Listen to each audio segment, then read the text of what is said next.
18 के सबसे खास कार्यक्रम कहता है वोटर में आपका बहुत बहुत स्वागत है।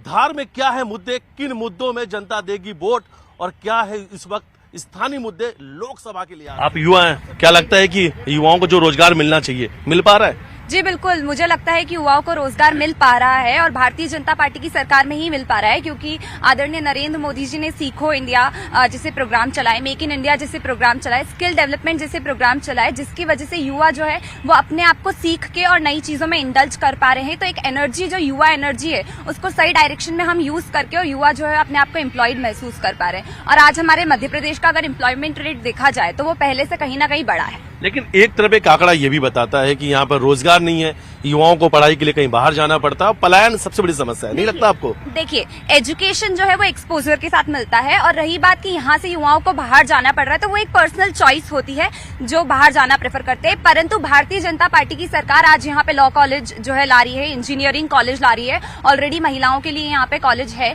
तो हम ऐसा नहीं कह सकते कि यहाँ पे शिक्षा की जो है वो प्रगति नहीं है, क्योंकि यहाँ पे आधे से ज्यादा चुनाव के लिहाज से चुनाव के क्या मुद्दे होने चाहिए? आप एक युवा क्या सोच के अपना मतदान करता है? एक महिला युवा होने के नाते मुझे लगता है कि सबसे बड़ा मुद्दा, अगर मैं एक लड़की होने के नाते सोचूं तो मुझे लगता है महिला सशक्तिकरण होना चाहिए, क्योंकि जब देश की महिलाएं सशक्त होंगी तभी वो अपनी आवाज अच्छे से उठा पाएंगी। और आज हम देख ही रहे हैं कि भारतीय जनता पार्टी ने जो श्रीमती द्रौपदी मुर्मू जी को बनाया है उससे महिलाएं कहीं ना कहीं सशक्त हुई है। आज हमें जो प्रतिनिधि मिले हैं हमारे, वो भी एक महिला है, सावित्री जी, और उनके साथ भी हमने देखा है कि किस प्रकार से महिलाएं सशक्त हो रही है, क्योंकि आज सांसद का टिकट कोई छोटी बात नहीं होती और एक महिलाओं को दिया गया है। इससे महिलाएं काफी उत्साहित है और सभी उनके साथ खड़ी हैं। से रिएक्शन लेंगे। सुना आपने कि युवा क्या कहती हैं, पलायन का मुद्दा है, पानी की समस्या, तमाम अलग अलग जो मुद्दे हैं वो यहाँ की स्थानीय है।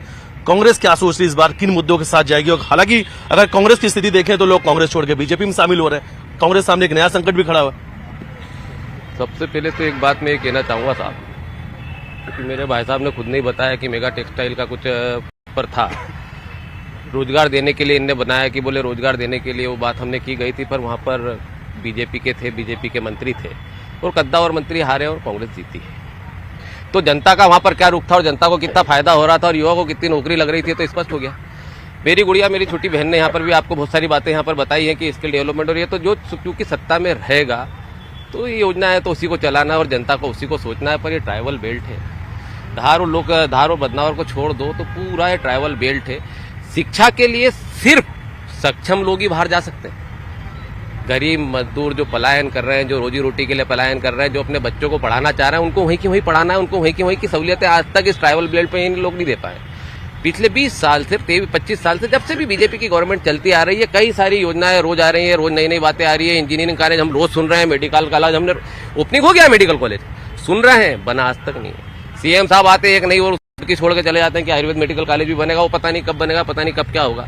पीतमपुर में इंडस्ट्रीज एरिया है, यूथ की रोज बात की जाती है कि वहाँ जॉब दिया जाएगा, ये दिया जाएगा, वो दिया जाएगा। वहाँ पर लोकल लोगों के लिए जगह ही नहीं है। श्रीमान, पढ़ाई की, एजुकेशन की जो बात हो रही है उसमें जाए कहाँ बच्चे पढ़ने के लिए? यहाँ पर कोई व्यवस्थित सुविधा है नहीं। अगर यहाँ से आपका सिंगाना, मेरा जहाँ तक ख्याल है, मैं उसमें त्रुटि कर सकता हूँ, 110 किलोमीटर दूर पड़ता है, सबसे आखिरी है। वहां से अगर यहाँ धार तक पढ़ने बच्चा आएगा, गरीब मजदूर का बच्चा जिसके पास खाने की सहूलियत नहीं है, वो यहाँ पर पढ़ने आएगा क्या? इस जगह पर कहीं भी नहीं है। सीएम राइज स्कूलों की क्या स्थितियां है आप जाके देख लें। आप खुद राउंड ले रहे हैं, आप भ्रमण कर रहे हैं, आपको पांच विधायक हैं आपके इस क्षेत्र की बात की जाए, बीजेपी के पास तो 3 है। कितना मजबूत स्थिति में आप अपने आप को कितना मजबूत मानते हैं साहब? एक तो पहले ये बताना चाहूंगा आपको कि जैसे आप कह रहे थे, अभी बात ये हुई कि एक मजबूत महिला को यहाँ पर टिकट दिया गया बीजेपी के द्वारा। यह मजबूत महिला यहाँ से पहले जिला पंचायत अध्यक्ष रही, यही मजबूत महिला पहले भी यहाँ से सांसद थी। इस मजबूत महिला में क्या कमी ऐसी थी जो पार्टी को इसका टिकट काट के छतर सिंह दरबार साहब को टिकट देना पड़ा? नहीं, बताइए। नहीं, मुझे नहीं लगता। ये पार्टी का व्यक्तिगत विषय होता है कि वो किसे टिकट देना चाहती है और किसे नहीं देना चाहती। हालांकि कांग्रेस पार्टी में ऑर्गेनाइजेशन की कमी है तो वहाँ पे वो ऐसा महसूस करते हैं कि इसका टिकट काट दिया गया, उसका टिकट काट दिया गया। भारतीय जनता पार्टी में हर एक व्यक्ति कार्य करता है, हर एक को मौका दिया जाता है। आज मैं युवाओं में जिला पंचायत सदस्य हूँ तो इसका मतलब ये हो गया क्या कि पहले वाले जिला पंचायत सदस्य गलत थे? ऐसा नहीं है। हर व्यक्ति अपनी इच्छा के अनुसार काम करता है, विकास करने की कोशिश कर रहा है। और भारतीय जनता पार्टी में जो ऑर्गेनाइजेशन है वो सर्वप्रथम है, इसीलिए श्रीमती सावित्री जी को टिकट। कांग्रेस तो ये कह रही है कि कुछ कमियां थी, इसकी वजह से टिकट कट जाता है बीजेपी में। नहीं, बीजेपी में अंतिम पंक्ति तक के व्यक्ति को कार्य किया जाता है। आज मतलब जो पीछे बैठा रहता है। अभी हाल ही में क्या हुआ, वो खट्टर जी मुख्यमंत्री थे, तो सबसे पीछे वाले व्यक्ति को उठा के उनने मुख्यमंत्री बनाया, खट्टर जी को हटा के। तो हरियाणा में तो ऐसा तो नहीं हुआ, अभी की घटना है तो 4 दिन पहले की। तो ये कांग्रेस में ऐसा नहीं होता, बीजेपी में अच्छा होता है, यही कारण और है। कांग्रेस में जब महिला सशक्तिकरण की बात की जाती है तो वो सिर्फ महिला सशक्तिकरण रह जाता है श्रीमती सोनिया गांधी और प्रियंका गांधी के तक। परिवारवाद का आरोप लगा रही है। आदरणीय गुड़िया से पहले तो ये पूछ लो कि ये बीजेपी में कब आई है? ये जिला पंचायत सदस्य किस पार्टी से बनी थी? पार्टी ने इनको कौन सा पद दिया था? बताइए।